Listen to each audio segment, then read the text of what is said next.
Hello Hey guys, guys, welcome back to our YouTube channel reaction Reaction Waves। Waves. सलाम, नमस्ते, सत श्री अकाल।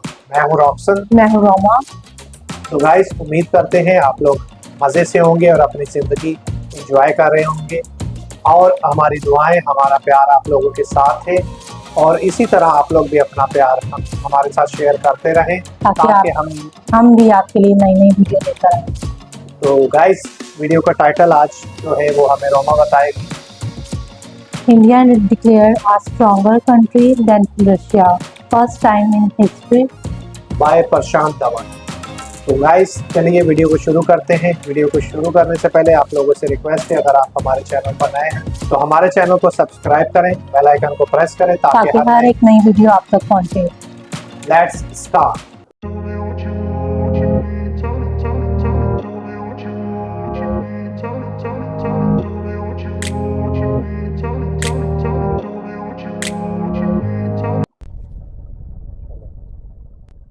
नमस्कार, वेलकम टू स्टडी आईक्यू। मैं हूं प्रशांत धवन। नाउ रिसेंटली एक मेजर जियोपॉलिटिकल डेवलपमेंट हुई है।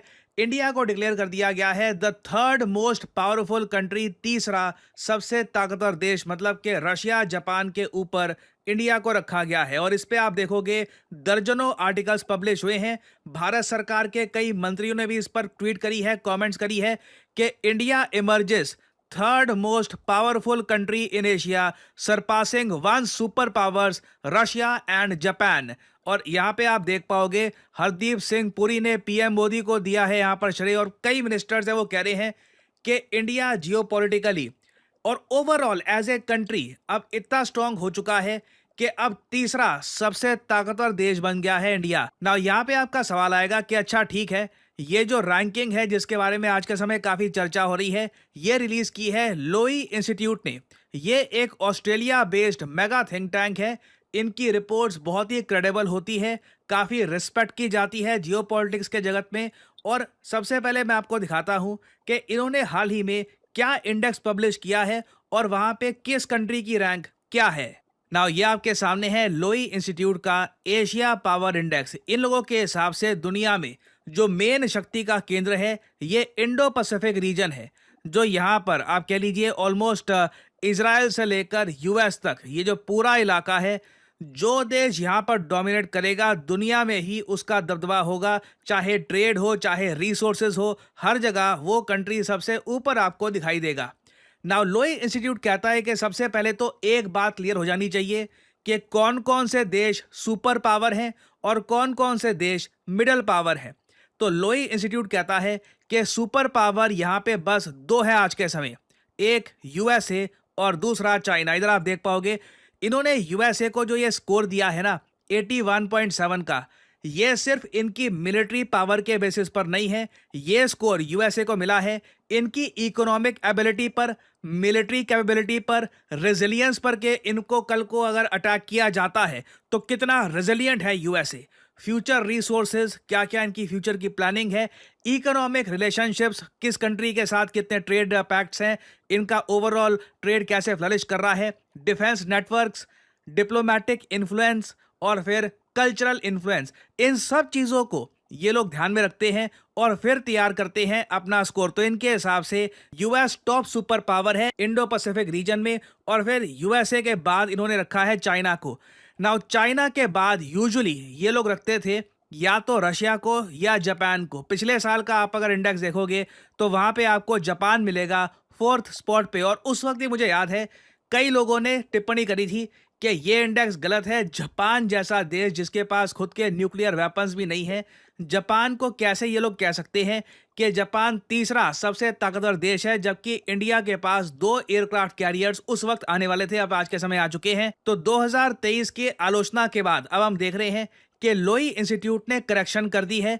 अब इंडिया की रैंक इंप्रूव हो चुकी है, इंडिया रैंक 4 पे आ चुका है, रशिया एक पायदान नीचे। This is the most shocking thing. Vladimir Putin की जो आपने फोटो देखी है ना थंबनेल में, बिल्कुल अप्रोप्रिएट है, क्योंकि रशिया को ये इंस्टीट्यूट ऑस्ट्रेलिया से भी कमजोर देश बता रहा है अपने इंडेक्स में। रीजन इसका बहुत ही बड़ा ये है, रशिया आइसोलेट हो चुका है।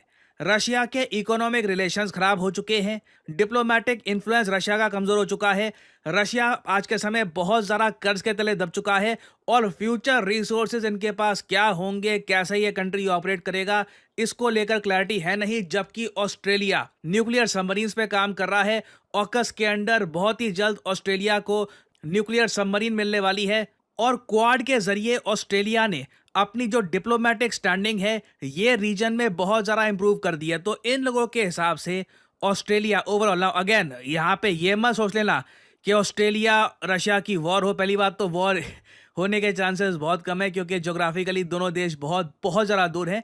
बट यहाँ पर सिर्फ हम ये बात नहीं कर रहे कि वॉर होगी तो कौन जीतेगा। अगेन इन सभी पैरामीटर्स, ये जो 8 पैरामीटर्स आपके सामने हैं जहां पर रिसोर्सेस और इन्फ्लुएंस दोनों को हम काउंट करते हैं, उसके हिसाब से ये लोग कह रहे हैं कि आज के समय Australia is more powerful than Russia. और फिर आप एक बात नोट करिएगा कि इंडिया का जो नेबरिंग कंट्री है पाकिस्तान की रैंक पिछले साल के मुकाबले एक पायदान और गिर चुकी है। देखो यहाँ पे ये रिपोर्ट 3 कैटेगरीज में कंट्रीज को डिवाइड कर रही है, जो मेरे हिसाब से गलत है।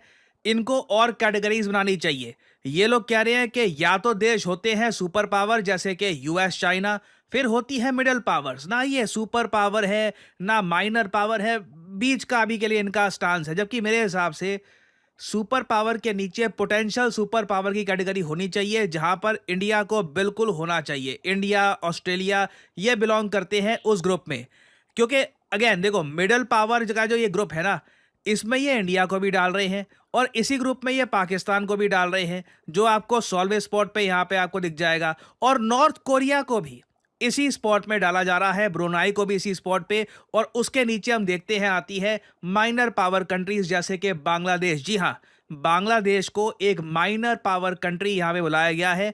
बांग्लादेश, श्रीलंका, म्यांमार, नेपाल वगैरह ये सब आखिरी श्रेणी में आते हैं। तो ये अगेन ये लोई इंस्टीट्यूट की रिपोर्ट का डेटा है। और इंडिया के केस में अगर हम देखें तो सबसे ज़्यादा तरक्की, सबसे ज़्यादा पुश इंडिया के स्कोर को मिला है फ्यूचर रिसोर्सेज के मामले में।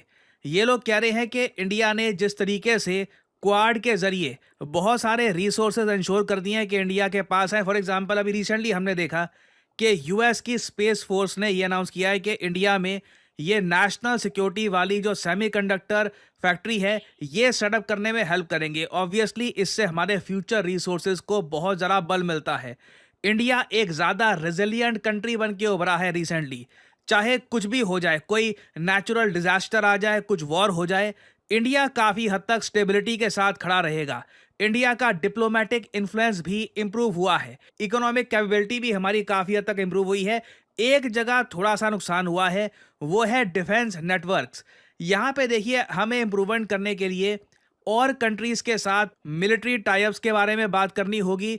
हो सकता है अगर हम और ज़्यादा मिलिट्री बेसेस एक्वायर करें तो उससे इंडिया का जो डिफेंस नेटवर्क है ये इम्प्रूव हो। बट ओवरऑल ये रिपोर्ट साफ साफ हमको ये बताती है कि India is on the rise. ना मुझको यहाँ पर एक बात बोलनी पड़ेगी कि इंडिया को अभी मिडल पावर से सुपर पावर बनने में कई दशक लग जाएंगे इनके डेटा के हिसाब से, क्योंकि जो स्कोर में डिफरेंस है, चाइना का स्कोर 70+ है, क्योंकि ये रिपोर्ट मानती है कि अगर एक देश का ओवरऑल स्कोर इन 8 कैटेगरीज में 70+ होगा तभी उस कंट्री को ये सुपर पावर मानेंगे। तो इंडिया का स्कोर अभी इनके हिसाब से 39 है, तो कई दशक लग जाएंगे इंडिया को एक सुपर पावर बनने में। That is why I said India का जो स्टेटस है ऑब्वियसली एक ना मिडिल पावर का है ना माइनर पावर का है। We are above that, we are not a super power either. तो डेफिनेटली इंडिया एक बहुत ही बड़ी पोटेंशियल सुपर पावर है। और फ्यूचर में आप देखोगे, अभी तो लोई इंस्टीट्यूट ने ये बात बोली है, एक के बाद एक बहुत सारी रिपोर्ट्स, बहुत सारे इंडेक्सेस ये बात एडमिट करना स्टार्ट कर देंगे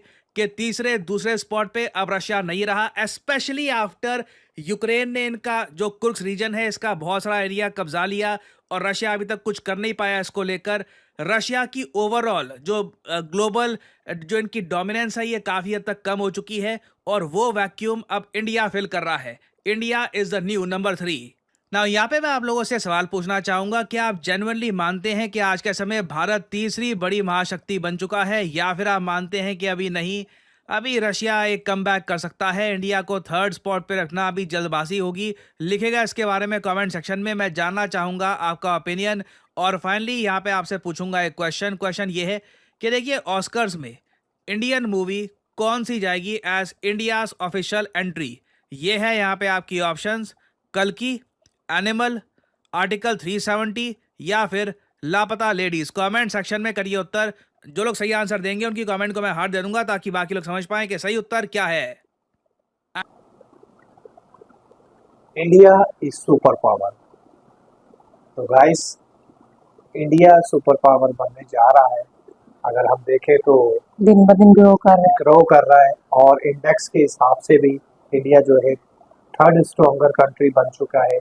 और ये स्ट्रॉन्गर कंट्री जो, जैसा कि हमने वीडियो में भी देखा, कि वो सिर्फ एक चीज़ नहीं, इकोनॉमी नहीं, मिलिट्री नहीं, हर चीज़ को देखा जाता है। उसके बाद जो है किसी भी कंट्री को सुपर पावर डिक्लेयर किया जाता है, जैसे अमेरिका और चाइना। उसके बाद थर्ड जो कंट्री बन गई है वो इंडिया बन गई। तो इंडिया वाकई में ग्रो कर रहा है हर चीज़ में, मतलब आगे जा रहा है। और अगर हमने लास्ट टाइम वीडियो भी की थी इमर्जिंग इंडिया, तो इमर्जिंग सुपर पावर, तो इंडिया जो है वो सुपर पावर बनता जा रहा है। और डे बाय डे जो और ये है खुशी की बात है कि वो अच्छा दुनिया की तरक्की कर रहा है। हाँ ग्रो बिल्कुल, कर रहा है दिन ब दिन। हाँ बिल्कुल। और हमारे साउथ एशिया की कंट्री है, हमारे पड़ोसी हैं, जो मतलब डे बाय डे ग्रो कर रहे हैं। सही बात है। तो बहुत ही अच्छी बात है। और रही बात पाकिस्तान की, तो वो अभी जो है पाकिस्तान के तो हालात अभी ठीक नहीं है। और जिसकी वजह से पाकिस्तान जो है वो अभी दिन ब दिन मिडल पावर में है, तो ये माइनर पावर में भी जा सकता है। मिडल पावर में भी जो पाकिस्तान को रखा गया होगा, क्योंकि वो न्यूक्लियर पावर है। और इसके अलावा मिलिट्री पावर की वजह से जो है पाकिस्तान को इसमें मिडल पावर में रखा गया होगा। तो गाइस, उम्मीद करते हैं आपको आज का रिएक्शन पसंद आया होगा।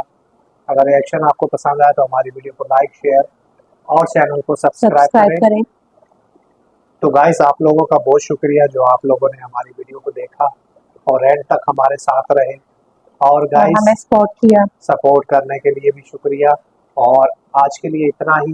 हंसते रहिए, मुस्कुराते रहिए। फिर मिलेंगे नेक्स्ट वीडियो में, तब तक के लिए बाय बाय।